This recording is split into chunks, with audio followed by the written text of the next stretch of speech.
ہر قسم کی تعریف اللہ کے لیے ہے، بہت زیادہ، بہت پاکیزہ تعریف، پاکیزہ حمد اور بابرکت تعریف، آسمانوں اور زمینوں کو بھر کے اور ان کے بعد جو وہ چاہے اس کو بھر کر اللہ کی حمد ہے۔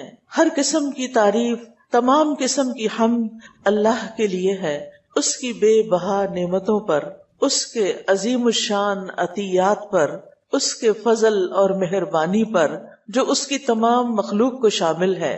میں اللہ سبحانہ و تعالیٰ کی ایسی حمد کرتی ہوں جو اس کی عظمت کے لائق ہے، جو اس کی سخاوت اور فضل و کرم کے اوپر پورا اترنے والی ہے۔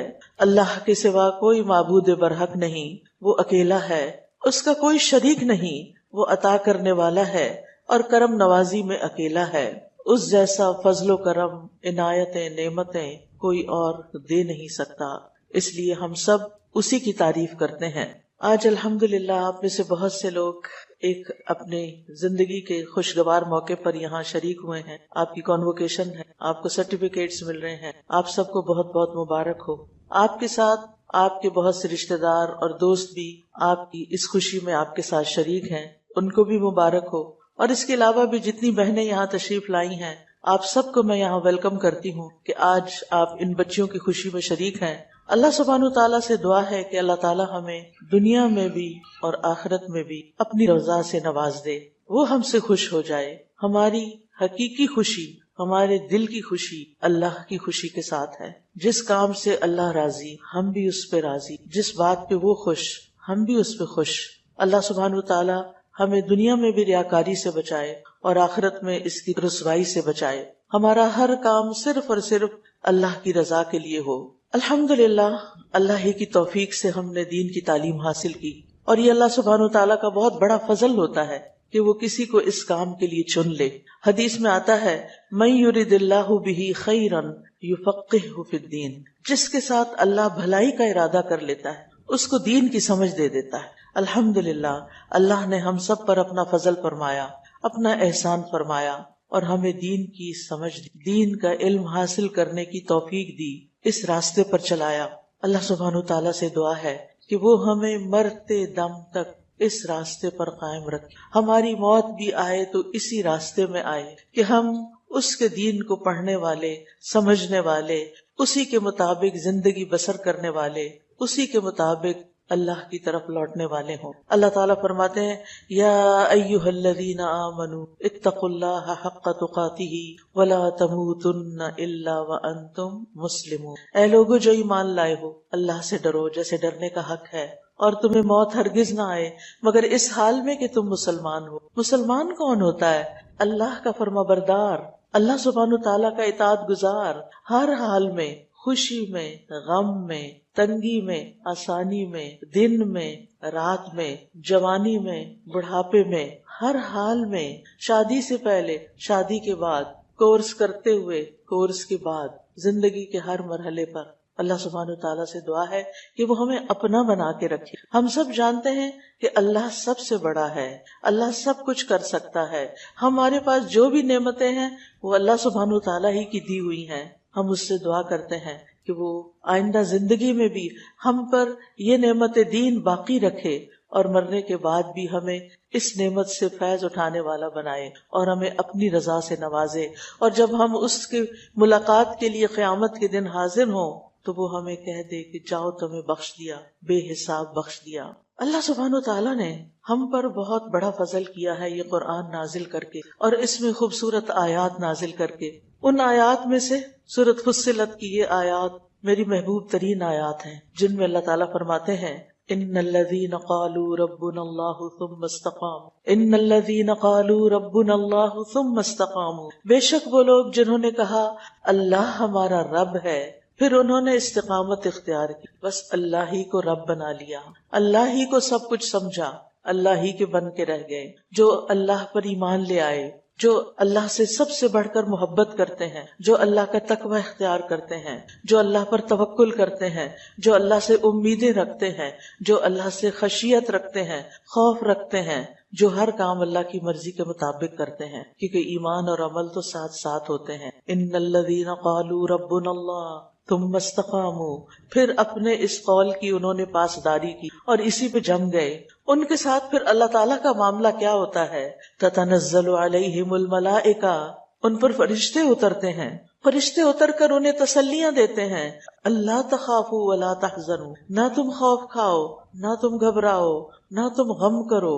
دنیا میں انسان پر مختلف امتحان ہوتے ہیں. اگر دنیا والے اللہ کے راستے پر چلنے کی وجہ سے ان کا ساتھ چھوڑ دیتے ہیں تو اللہ کے فرشتے مددگار بن جاتے ہیں. کتنی بار ایسے ہوتا ہے کہ جب ایک لڑکی دین پڑھ لیتی ہے، پھر وہ پردہ کرنا چاہتی ہے، پھر وہ اپنی نمازیں پوری کرنا چاہتی ہے، پھر وہ اللہ کی اطاعت گزار بندی بن کے رہنا چاہتی ہے، وہ دین کی تعلیم دوسروں کو دینا چاہتی ہے، لیکن گھر والے اس سے تعاون ہی نہیں کرتے. اور سسرال میں تو یہ مشکل اور زیادہ بڑھ جاتی ہے. پھر جب اس کی زندگی کی وہ ساری رگیں کاٹ دی جاتی ہیں، قرآن و سنت سے اس کا رابطہ کٹ جاتا ہے، تو وہ ایک بنجر کھیت کی طرح ہو جاتی ہے جس سے پھر کوئی پھل نہیں نکلتا. وہ اپنی ذات کے اندر بھی مرجھا جاتی ہے. ایسے میں کتنا ضروری ہے کہ کوئی اس کا ساتھ دے جو ایسے حالات میں بھی جمع رہے، اللہ کو پکارتا رہے، اللہ کی مدد طلب کرتا رہے، اللہ کی کتاب کے ساتھ اپنا رشتہ نہ توڑے، اللہ کی کتاب کو پڑھتا رہے، اور چاہے ایک شخص بھی مل جائے اس کو آگے پڑھاتا رہے. ایسے لوگ کبھی بھی تنہا نہیں ہوتے. ایسے لوگوں کے ساتھ فرشتے ہوتے ہیں. تتنزل علیہم الملائکہ، وہ ان کا حوصلہ بڑھاتے ہیں، ان کو تسلی دیتے ہیں. اللہ تخافو، تمہیں ڈرنے کی ضرورت نہیں، بندوں سے نہ ڈرو، تنقید سے نہ ڈرو، لوگوں کی گالیوں سے نہ ڈرو، لوگوں کی بدنامی سے نہ ڈرو کہ لوگ تمہارے بارے میں کیا کہتے ہیں. کیونکہ ہوتا یہی ہے کہ جو شخص دین کی طرف آتا ہے پھر اس کے خلاف شیطان دوسروں کو بہکاتا ہے، اور پھر وہ لوگ اس کے خلاف کوئی نہ کوئی بات کرنا شروع کر دیتے ہیں. ایسے میں انسان کو کبھی بھی ڈرنا اور گھبرانا نہیں چاہیے. ولا تحزنوا، اور غم میں نہ رہو، کیونکہ جب انسان سے وہ چیز چھٹ جاتی ہے جو اس کو سب سے زیادہ پیاری ہوتی ہے تو پھر اس کے دل پہ غم چھا جاتا ہے. چاہے وہ کوئی انسان ہو، چاہے وہ کوئی دین کی مجلس ہو، چاہے وہ دین کے دوست ہوں، چاہے وہ دین کی تعلیم لینا یا دینا ہو. یہ ایک ایسا کام ہے کہ جس کو انسان جب انجوائے کرنے لگتا ہے تو دنیا کی ساری نعمتیں اس کے سامنے ہیچ ہو جاتی ہیں، کم ہو جاتی ہیں. اور جب اس سے یہی نعمت لی جانے لگتی ہے تو پھر اس کے لیے اس سے بڑا غم کوئی نہیں ہوتا. کیونکہ اللہ کی معرفت، اللہ کا ذکر، اللہ کے دین کی تعلیم، اللہ کی کتاب کے ساتھ تعلق، اس کو پڑھنا، اس کو سمجھنا، اس کی گہرائی میں جانا، اس کی تعلیم دینا، اس کو یاد رکھنا، اس کو نمازوں میں پڑھنا، دنیا میں اس سے زیادہ لذیذ کام کوئی نہیں. لیکن جب کسی سے یہ کام چھوٹ جاتا ہے تو پھر اس سے بڑی افسوس کی بات کوئی نہیں، اس سے بڑا غم کوئی نہیں. تو فرشتے ایسے لوگوں کو جو ہر حال میں کتنی بھی مشکل ہو وہ اس کتاب کو تھام کے رکھتے ہیں، وہ اللہ کی رسی پکڑے رکھتے ہیں. آپ نے وہ حدیث پڑھی ہے نا کہ یہ قرآن اللہ کی رسی ہے جس کا ایک سرا کس کے ہاتھ میں ہے؟ اللہ کے ہاتھ میں ہے، اور دوسرا سرا کس کے ہاتھ میں؟ جو اس رسی کو پکڑ لیتا ہے، جو اس قرآن کو تھام لیتا ہے، جو اس سے جدا نہیں ہوتا. اللہ تخافوا ولا تحزنوا، نہ خوف کرو نہ غم کرو. خوف آئندہ کا ہوتا ہے اور غم ماضی کا ہوتا ہے. خوف لوگوں کی باتوں کا ہوتا ہے، خوف رزق کی کمی کا ہوتا ہے، خوف موت کا ہوتا ہے. کسی چیز کا خوف نہ کرو، اللہ کی مدد تمہارے ساتھ ہے. ولا تحزنوا، غم بھی نہ کرو. وابشروا بالجنۃ التي كنتم توعدون، اور اس جنت کی بشارت پاؤ جس کا تم سے وعدہ کیا جاتا ہے. یہ فرشتے زندگی میں بھی انسان کے ساتھ ہوتے ہیں، اور جب موت آتی ہے اس وقت بھی یہ فرشتے حاضر ہوتے ہیں. اور اللہ کے بندوں اور اللہ کی بندیوں کو جنہوں نے اپنی زندگی میں دین پر استقامت اختیار کی ہوتی ہے، اللہ کے دین پر جم کے رہتے ہیں، ان کو وہاں بھی وہ خوشخبری دیتے ہیں، آگے تمہارے لیے اب اچھی منزلیں ہیں، تم دنیا کے غموں سے آزاد ہو جاؤ گے، آگے تمہارے لیے اس سے بڑھ کر نعمتیں ہیں. لہٰذا تم سے جو وعدے اللہ نے کیے آج ان وعدوں کے پورا ہونے کا دن ہے. نحن اولیاؤکم فی الحیات الدنیا، ہم دنیا کی زندگی میں بھی تمہارے دوست تھے. وفی الآخرہ، آخرت میں بھی ہم تمہارے دوست ہیں. پھر وہاں ایسے فرشتے نہیں آتے جو مار مار کے جان نکالتے ہیں، جو ان کے ساتھ سختی کرتے ہیں. کیونکہ جو لوگ اللہ کی نافرمانی کرتے ہیں، جو گناہوں میں ڈوبے رہتے ہیں، جو اللہ سے دور ہو کے زندگی بسر کرتے ہیں، ان کو اللہ کا سامنا کرنا، اللہ کی طرف جانا بڑا مشکل لگتا ہے. انہیں بڑا پھر اس وقت ڈر لگ رہا ہوتا ہے، اور وہ مرنا نہیں چاہتے، دنیا سے جانا نہیں چاہتے.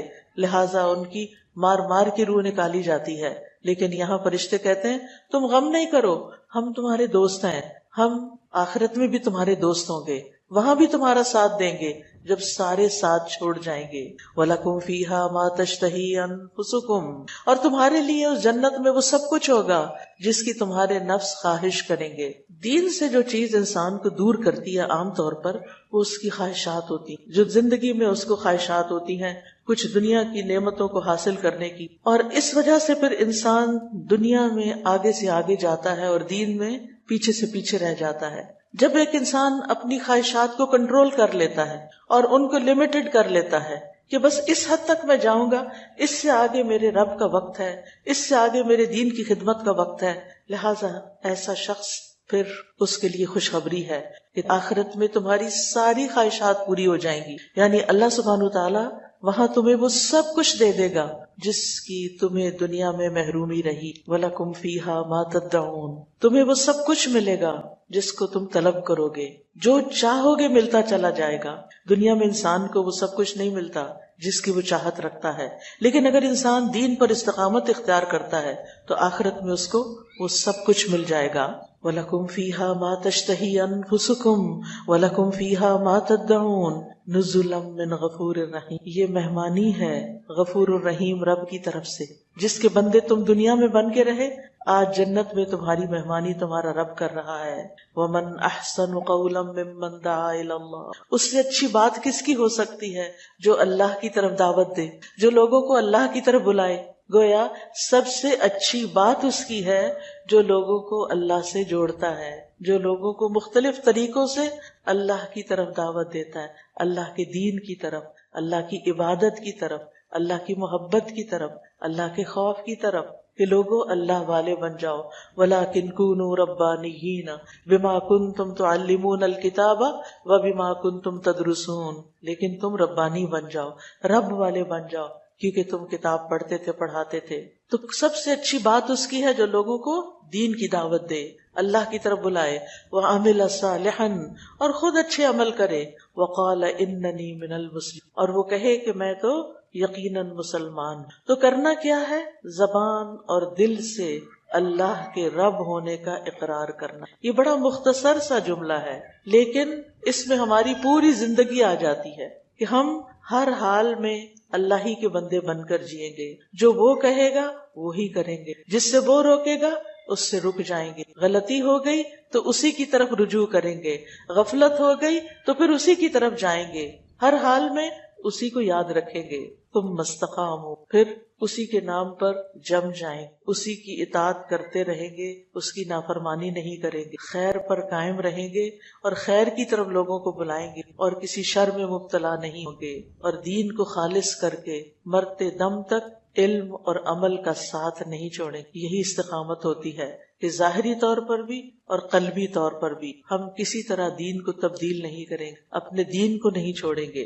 تو ایسے لوگوں کے لیے پھر اللہ کی طرف سے خوشخبریاں ہیں، تو ایسے لوگوں کے لیے مشکل حالات میں فرشتے آ کے تسلیاں دیتے ہیں، اور دنیا میں بھی اور آخرت میں۔ اور دنیا میں کیا ہوتا ہے کہ مشکل سے مشکل کام بھی ان کے لیے آسان ہو جاتا ہے، اور ان کے دلوں کے اندر ایک سکون اور قرار آ جاتا ہے۔ پھر کیا ہوا؟ اللہ ہے نا، یہ مشکل بھی گزر جائے گی۔ انہیں ہر مشکل سے جب وہ نکلتے ہیں تو ایمان اور دین میں ان کی حالت پہلے سے بہتر ہوتی۔ جب وہ اپنا ٹیسٹ پاس کر جاتے تو پہلے سے بھی اونچے درجے پر آ جاتے ہیں، ان کے دلوں میں نیکی کا اور شوق پیدا ہو جاتا ہے، برائی سے نفرت ہوتی ہے، اور ان کے اندر فرشتے بہترین کاموں کے، نیک کاموں کے خیالات الہام کرتے ہیں، ان کے دلوں میں ڈالتے ہیں، جیسے شیطان وسوسے ڈالتے ہیں نا، تو ایسے لوگوں کے دلوں میں فرشتے نیکی کے خیالات ڈالتے ہیں، اب یہ کر لو، اب وہ کر لو، اب ایسے کرو، اب ایسے کرو، اور انسان ساری مخالفتوں کے باوجود قدم بقدم نیکی کے رستوں پر آگے بڑھتا چلا جاتا ہے۔ اور پھر ایسے لوگوں ہی کے لیے خوشخبریاں ہیں، الذین آمنوا وکانوا یتقون لہم البشریٰ فی الحیات الدنیا وفی الآخرہ، جو لوگ ایمان لائے اور اللہ سے ڈرتے رہے ان کے لیے دنیا میں بھی خوشخبری ہے اور آخرت میں بھی، اور ان کے فرشتے دوست ہیں جو ان کے لیے راہیں ہموار کرتے ہیں. وَلَكُمْ فِيهَا مَا تَشْتَهِي أَنفُسُكُمْ، اور صرف خواہشات پر بن مانگے بھی ان کی ساری مرضی کی چیزیں ان کو ملتی چلی جائیں گی. لَهُمْ مَا يَشَاءُونَ فِيهَا وَلَدَيْنَا مَزِيدٌ، اور پھر جنت ہی وہ جگہ ہے جہاں ہر طرح کی خواہش پوری ہو سکتی. اس لیے دنیا میں خواہشات کی تکمیل کرنے کے لیے اللہ کے دین کو نہ چھوڑیں اور اس کام کو نہ چھوڑیں کہ لوگوں کو اللہ کی طرف بلانا ہے. یہ تو ہے کہ جب انسان کا ماحول ویسا ہوتا ہے تو اس کے لیے نیکی کرنا آسان ہوتا ہے، دین پہ چلنا آسان. لیکن جب دنیا نظر آتی ہے، کہیں مال زیادہ نظر آتا ہے یا کہیں اور خواہشات پوری ہوتی نظر آتی ہے، انسان سوچتا ہے کہ کب تک یہ دین کا کام کرتے رہیں، چلے کچھ دنیا کی طرف چلتے ہیں، اور پھر دنیا اپنے اندر سک کر لیتی، دنیا اپنے اندر کھینچ لیتی، اور پھر انسان کہیں کا نہیں رہتا.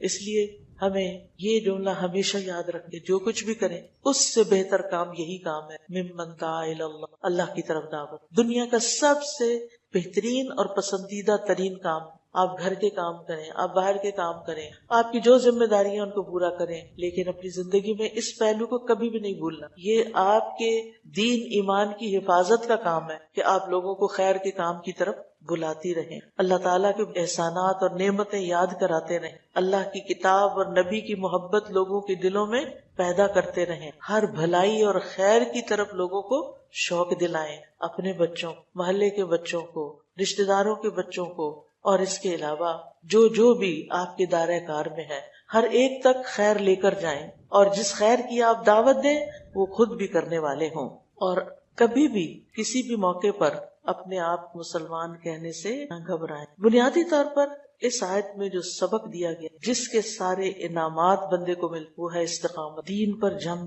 ہر طرح کے حالات میں دین پر قائم رہنا، اللہ کی شریعت پر قائم رہنا.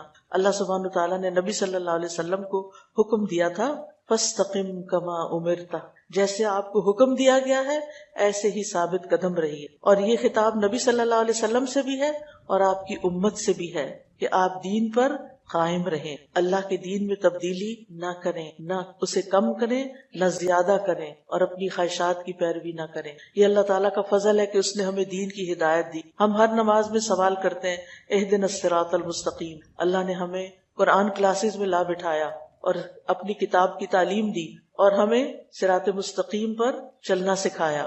اب اللہ نے رستہ بھی دکھا دیا، چلا بھی دیا، اب آخری کام رہتا ہے، اور وہ کیا ہے؟ آپ نے دعا کی کہ اللہ سیدھا رستہ دکھا، صراط مستقیم دکھا. اللہ نے دکھایا کہ نہیں؟ دکھایا، سکھایا، چلایا. کتنی ہی نیکیاں آپ نے شروع کی ان کلاسز کو جوائن کرنے کے بعد، جو پہلے آپ کو پتہ ہی نہیں تھا، پہلے آپ کرتے ہی نہیں تھے. ٹھیک ہے نا؟ تو آپ نے دین کے رستے پہ چلنا شروع کر دیا یا ابھی بھی نہیں شروع کیا؟ کس نے شروع کر دیا؟ ماشاءاللہ سبھی ہاتھ کھڑے کہ اللہ نے جو رستہ دکھایا اس پر ہم چل رہے ہیں. یہ بس اس وقت تک چلنا ہے جب تک ہم کورس کر رہے ہیں اور سرٹیفکیٹ ملے، اور جس دن سرٹیفکیٹ مل گیا اس دن بس. یہ کب تک؟ موت تک. یہ شادی تک بھی نہیں کہ جب تک شادی نہیں ہوتی دین پر چلتے ہیں، اور شادی کے بعد جیسے شوہر کہے گا ویسے کر لیں. وہ کہے گا حجاب اتار دو تو کہیں گے ہاں ٹھیک. ایسا ہی ہے، یہ اللہ کا حکم. شوہر کی محبت، شوہر کی خدمت، شوہر کی اطاعت سب اپنی جگہ ضرور کریں، لیکن پیار سے اس کو بتائیں کہ یہ تو اللہ کا حکم ہے، اس کی تو مجھ سے پوچھ ہوگی نا، یہ تو مجھے کرنا ہے نا. اور باقی کسی خدمت میں کسر نہ اٹھا رکھے، لیکن جو اللہ کا حکم ہے وہ اللہ کا حکم ہے. تو اللہ نے ہمیں رستہ دکھایا، اس پر چلایا. اب آخری کام ہے کہ اس پر ہم قائم رہیں، جمے رہیں، استقامت اختیار کریں. مومن کی آخری منزل کہاں تک ہے؟ کہاں؟ دنیا ہے یا آخرت ہے؟ دنیا ہے یا جنت ہے؟ جنت ہے. لہٰذا وہاں تک اس راستے پر قائم رہنا. آپ کو پتہ نہیں اس کے راستے میں کیا کیا آتا ہے. اس کے راستے میں موت بھی آتی، پھر منکر نکیر کے سوال ہوں گے. جب منکر نکیر کے سوال ہوں گے تو پھر کیا ہوگا؟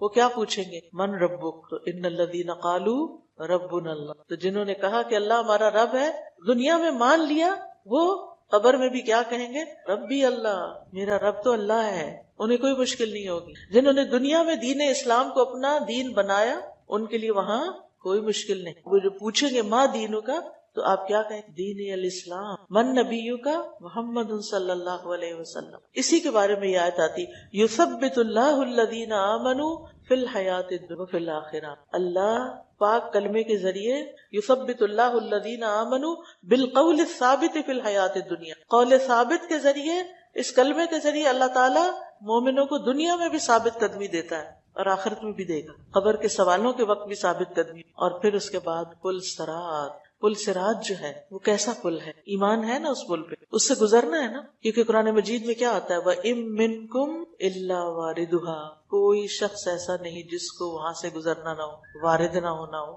ہر ایک کو وہاں سے گزرنا ہے۔ اس پر ثابت قدمی کس کو نصیب ہوگی؟ جو دنیا میں دین پر ثابت قدم رہے گا۔ جو دنیا میں ثابت قدم نہ رہا وہ وہاں سے پھسل جائے گا، نیچے گرے گا، اور نیچے کیا ہے؟ وہ پل کس چیز پہ لگا ہوا ہے؟ جہنم کے اوپر۔ اس لیے بڑا ضروری ہے اس پل کو پار کرنے کے لیے، وہاں استقامت اختیار کرنے کے لیے دنیا میں اس دین پر جمے رہیں، نو میٹر واٹ، جو بھی ہو اس دین پر قائم رہنا ہے۔ تو مومن کی منزل آخرت ہے، اسے ہر چیز میں دیکھنا ہوتا ہے کہ وہاں میری کامیابی کا انحصار اور دار و مدار کس چیز پر ہے۔ ابن قیم کہتے ہیں ہدایت کا سب سے آخری مرتبہ ہے کہ اللہ تعالیٰ انسان کو قیامت کے دن جنت کے راستے پر چل، بس جس کو اس دنیا کے گھر میں صراط مستقیم ہدایت کی گئی تو اس کو آخرت میں بھی سیدھے راستے پر چلنے کی توفیق دی جائے گی، تاکہ وہ اللہ کی جنت اور اس کے ثواب کے گھر تک پہنچ جائے، اسے وہاں تک اپڑا دیا جائے گا، جسے پنجابی میں کہتے ہیں پہنچا دیا جائے گا، کیونکہ وہ دنیا میں جمع رہا اس پر۔ اور وہ کہتے ہیں اور اس راستے پر اس کے قدم اسی قدر مضبوط ہوں گے جتنا وہ اس راستے پہ چلتا ہے جو اللہ نے اپنی زمین میں اپنے بندوں کے لیے مقرر فرمایا ہے۔ ابن سعدی کہتے ہیں کہ بندے کو ثابت قدم رہنے کی سخت ضرورت ہے۔ آدمی کو چاہیے کہ وہ ہمیشہ اپنے رب سے دعا کرتا رہے کہ وہ اس کو ایمان پر ثابت قدم رکھے، اور ہر وہ کوشش کرے، ہر وہ سبب اختیار کرے جو اس کو یہاں تک پہنچا دے، کیونکہ اللہ ہی ہے جو ثابت قدمی عطا کرتا ہے۔ اور استقامت بندے کی سب سے افضل حالت ہوتی ہے جس میں بندہ تہیہ کر لیتا ہے کہ میں جیوں کہ مروں، میں نے اسی دین پر رہنا ہے، میں نے یہی کام کرنا ہے، میں نے دنیا کی آندھیوں اور ہواؤں میں اڑنا نہیں۔ کیا چیز اڑ جاتی ہے؟ ہوا چلتی ہے تو کون سی چیزیں اڑتی ہیں؟ جو ہلکی ہوتی۔ تو چلو تم ادھر کو ہوا ہو جدھر کی، آپ نے ایسا بننا ہے۔ وہ کہتے ہیں نا چلو تم ادھر کو ہوا ہو جدھر کی، یعنی جدھر سارے لوگ جا رہے ہیں، ساری دنیا جا رہی ہے، جو دنیا کے ٹرینڈ سے تم بھی وہی اختیار کرو، ویسے ہی لباس پہنو، ویسے ہی باتیں کرو، ویسے ہی کام کرو۔ تو ایک مومن کا طریقہ زندگی تو فرق ہوتا ہے نا، وہ تو اپنے عمل سے پہچانا جاتا ہے کہ واقعی وہ ایمان والا ہے۔ تو پھر اگر آپ ہلکے ہو گئے، آپ کے قدم نہیں جمے، تو پھر آپ زمانے کی ہوا کے ساتھ ہی اڑنے لگیں اور وہ اڑا کے پتہ نہیں کہاں جا پھینکیں۔ لیکن جن کے قدم جم جائیں گے وہ اچھے انجام کو پہنچ جائیں گے۔ وَالَّذِينَ اهْتَدَوْا زَادَهُمْ هُدًى وَآتَاهُمْ تَقْوَاهُمْ، جن لوگوں نے ہدایت پائی اللہ ان کو اور زیادہ ہدایت دیتا ہے۔ ہر نیکی اگلی نیکی کا راستہ کھول دیتی۔ ایک نیکی کے قبول ہونے کی علامت کیا ہے؟ کہ اس کو دوسری نیکی کا موقع مل جاتا ہے۔ اس لیے اس کورس کی قبولیت کا انحصار اس بات پر ہے کہ آپ اس کے بعد بھی اس دین پر جمے رہیں، قائم رہیں، استقامت اختیار کریں، کیونکہ دل کی حالت تو بدلتی رہے، اس لیے ہمیں استقامت کی ضرورت رہتی۔ شہر بن حوشب کہتے ہیں میں نے ام سلمہ رضی اللہ عنہا سے پوچھا، اے ام المؤمنین، جب رسول اللہ صلی اللہ علیہ وسلم آپ کے پاس ہوتے تھے تو کون سی دعا بکثرت پڑھتے تھے؟ انہوں نے کہا آپ زیادہ تر یہ دعا پڑھتے تھے، یا مقلب القلوب ثبت قلبی علی دینک، اے دلوں کو الٹ پلٹ کرنے والے میرے دل کو اپنے دین پر ثابت رکھ۔ جب آپ سے اس دعا کی وجہ دریافت کی گئی تو آپ نے فرمایا ہر آدمی کا دل اللہ تعالیٰ کی انگلیوں میں سے 2 انگلیوں کے درمیان ہے، اس کی مرضی جس کو چاہے راہ ہدایت پر رکھے، جس کو چاہے گمراہ کر دے۔ تو اللہ تعالیٰ ہمیں گمراہ ہونے سے بچائے، اللہ تعالیٰ اس سے بچائے کہ ہم اللہ کا راستہ چھوڑ کے شیطان کے راستے کی طرف جائیں۔ رسول اللہ صلی اللہ علیہ وسلم نے فرمایا بے شک قلب کو قلب اس لیے کہا جاتا ہے کیونکہ وہ الٹتا پلٹتا رہتا ہے، اور دل کی مثال تو اس پر کسی ہے جو کسی درخت کے تنے کے ساتھ لٹکا ہوا ہو اور ہوا اسے الٹ پلٹ کرتی رہے، کبھی سیدھا کبھی الٹا۔ یعنی کبھی ہمارے دل میں اللہ کی بڑی محبت ہوتی، پھر ہم دنیا میں لگتے ہیں تو وہ محبت پیچھے چلی جاتی ہے، سونے چاندی اور چیزوں کی محبت زیادہ آ جاتی۔ تو انبیاء علیہ السلام، صالحین، مقربین، وہ ہمیشہ اس بات سے ڈرتے تھے کہ کہیں ہمارا ایمان کم نہ ہو، کہیں ہمارے دین میں کمزوری نہ آ جائے۔ آپ کو معلوم ہے ابراہیم علیہ السلام نے بت اپنے ہاتھ سے توڑے تھے نا، اور وہ کیا دعا مانگتے تھے؟ وَجْنُبْنِي وَبَنِيَّ أَن نَعْبُدَ الْأَصْنَامَ، اللہ مجھے اور میرے بچوں کو بچانا کہ ہم بتوں کی عبادت کریں۔ انہوں نے خود بت توڑے اور پھر اپنے لیے دعا کرتے تھے کہ یا اللہ ہم بتوں کے آگے نہ جھکیں کبھی. جتنے بھی نیک صالح لوگ ہیں اللہ والے، وہ کبھی اس بات پر مطمئن نہیں ہوتے کہ ہم نے بس دین سیکھ لیا اور یہ ہمارے لیے کافی ہے. وہ دین سیکھنے کا اپنا سفر جاری رکھتے ہیں اور اس راستے پر چلتے رہتے ہیں. کہتے ہیں نا، جب آپ ماں بن جاتے ہیں تو for life you are a mother, ساری زندگی کے لیے پھر آپ ماں ہی ہوتے ہیں. پھر آپ کے اندر جو ماں کے جذبات ہوتے ہیں وہ ساری زندگی اپنے بچوں کے لیے آپ کے دل کے اندر کچھ نہ کچھ ہلچل مچاتے رہتے ہیں. اسی طرح ہونا یہ چاہیے کہ once you are a student of knowledge, ایک دفعہ جب آپ علم حاصل کرنے لگے تو for life you are a student of knowledge, اور ہمیشہ کے لیے طالب علم بن کر رہیں. کیوں طالب علم بن کر رہیں؟ اس لیے کہ جو علم کے راستے پہ چلتا رہتا ہے اس کے لیے کون سا راستہ آسان رہتا ہے؟ جنت کا. جنت کا راستہ ویسے آسان ہے یا مشکل؟ جنت کا راستہ کس چیز سے گھرا ہوا ہے؟ مشکلات سے. تو جنت کا راستہ مشکلات سے گھرا ہوا ہے، تو ہمیں چلنے میں مشکل پیش آتی ہے. ہم کہتے ہیں یہ بڑا مشکل ہے، یہ نہیں مجھ سے ہوتا، میرے پاس وقت نہیں، میری ہمت نہیں، میں بہت مصروف ہوں، میرے بہت کام ہے. لیکن وہ آسان ہو جاتا ہے جس کے لیے اللہ آسان کر دے. مشکلات ہوتی ہیں لیکن آسانی بھی ہوتی ہے. قرآن میں مشکل کا فلسفہ کیا ہے؟ ان مع العسر یسرا. جب کوئی مشکل آتی ہے تو اللہ کی مدد بھی آ جاتی، آسانی بھی آ جاتی. اللہ تعالیٰ ایسے ساتھی دے دیتا ہے، ایسے مددگار دے دیتا ہے، ایسے ریسورسز دے دیتا ہے کہ جن کی وجہ سے آپ کا دین پر چلنا آسان ہو جاتا ہے. اس لیے اللہ سے دعا کرتے رہے. انسان دور ہو جاتے ہیں، اللہ تو دور نہیں ہے. اللہ تعالیٰ ضرور ایسے بندوں سے ملا دے گا جن سے مل کر آپ کا ایمان تازہ ہو جائے گا. اصل بات یہ کہ آپ کے اندر کی تڑپ کیا ہے، آپ خود کیا چاہتے ہیں. جتنے سچے آپ خود ہوں گے، جتنی حرص آپ کے اندر ہوگی اپنی اصلاح اور بندوں کی اصلاح کی، اسی اعتبار سے آپ کے پاس اللہ کی مدد آئے گی. اور اگر آپ خود نہیں چاہتے تو کوئی آپ کے اوپر زبردستی نہیں کر سکتا. آپ دیکھیے پیغمبروں کے حالات ہم دیکھتے ہیں. یوسف علیہ السلام کی دعا کون سی ہے؟ کیا دعا مانگتے تھے؟ توفنی مسلما والحقنی بالصالحین. اللہ اسلام کی حالت میں فوت ہو اور نیک لوگوں کا ساتھ ہو. تو دنیا میں بھی اللہ تعالیٰ سے نیک لوگوں کا ساتھ مانگے اور آخرت میں بھی. نبی صلی اللہ علیہ وسلم اپنے صحابہ کو استقامت کی رغبت دلاتے تھے. رسول اللہ صلی اللہ علیہ وسلم نے حضرت عبداللہ بن عمرو بن العاص سے کہا، اے عبداللہ فلاں کی طرح نہ ہو جانا. وہ رات کو قیام کرتا تھا پھر اس نے چھوڑ دیا. یعنی جو کام شروع کیا ہے اسے کرتے رہنا. اب جب کوئی استقامت اختیار کرتا ہے تو اس کا فائدہ کیا ہوتا ہے؟ پہلا فائدہ دنیا کی نعمتیں بھی ملتی. اللہ تعالیٰ فرماتے ہیں وَأَن لَوِ اسْتَقَامُوا عَلَى الطَّرِيقَةِ لَأَسْقَيْنَاهُمْ مَاءً غَدَقًا. اور اگر وہ سیدھے رستے پر قائم رہتے تو ہم ضرور انہیں بہت وافر پانی پلاتے. یعنی اگر انسان سیدھے رستے پہ چلتے تو ہم انہیں وافر رزق دیتے. پانی کیا ہے؟ دنیا کی نعمتیں. کیونکہ زمین پر جتنی بھی برکتیں ہوتی ہیں وہ بارش سے ہوتی. بارش برستی ہے تو بہترین پھل آتے ہیں، پھول آتے ہیں، بہترین چیزیں اگتی ہیں زمین پر. ان کا ذائقہ اور رنگ اور خوشبوئی اور ہوتی جو بارش کے پانی سے پھلتی. یعنی جب لوگ دین پر قائم رہیں گے تو ہم بارشیں برساتے رہیں، برکتیں نازل کرتے رہیں، دنیا میں آسانی دیتے رہیں. دوسری چیز خوف اور غم سے نجات ملتی. آج آپ دیکھیں دنیا میں اکثر لوگ غمگین رہتے، مینٹل النیسز بڑھتی چلی جا رہی، ڈپریشن، انگزائٹی پیک پہ پہنچی ہوئی ہے. پہلے کبھی آپ نے سنا تھا کہ بچوں کو ڈپریشن؟ آج آپ دیکھیں کہ بچوں کے اندر ڈپریشن شروع ہو گیا ہے، کیونکہ جو بھی دنیا کی نعمتیں انہوں نے دیکھ لی اب ان کے پاس مزید کوئی ایکسائٹمنٹ کی چیز نہیں ہے. قرآن ایسی چیز ہے جس میں انسان غور و فکر کرے تو اس کے خزانے اور اس کے عجائب ختم ہی نہیں ہوتے، اور وہ آپ کے دل کو ٹھنڈک بخشتے رہتے ہیں، آپ کے دل کا غم دور کرتے رہتے ہیں. لہٰذا جو اس رستے پہ قائم رہتا ہے اللہ تعالیٰ کا وعدہ ہے وہ اس کو خوف اور غم سے نجات دیتا ہے. پھر اخلاقی بیماریوں سے حفاظت ملتی ہے. ان الانسان خلق ہلوعا اذا مسہ الشر جزوعا واذا مسہ الخیر منوعا الا المصلین الذین هم علی صلاتهم دائمون. بلا شبہ انسان تھوڑ دلا بنایا گیا ہے. جب اسے تکلیف پہنچتی ہے تو بہت گھبرا جاتا ہے، اور جب اسے بھلائی ملتی ہے تو بہت روکنے والا ہے، سوائے نماز ادا کرنے والوں کے. وہ جو اپنی نماز پر ہمیشگی کرنے والے، جو اپنی نماز پر ہمیشگی اختیار کرتے ہیں، استقامت اختیار کرتے ہیں. ان کے اندر کیا نہیں ہوتا؟ وہ خیر کو روک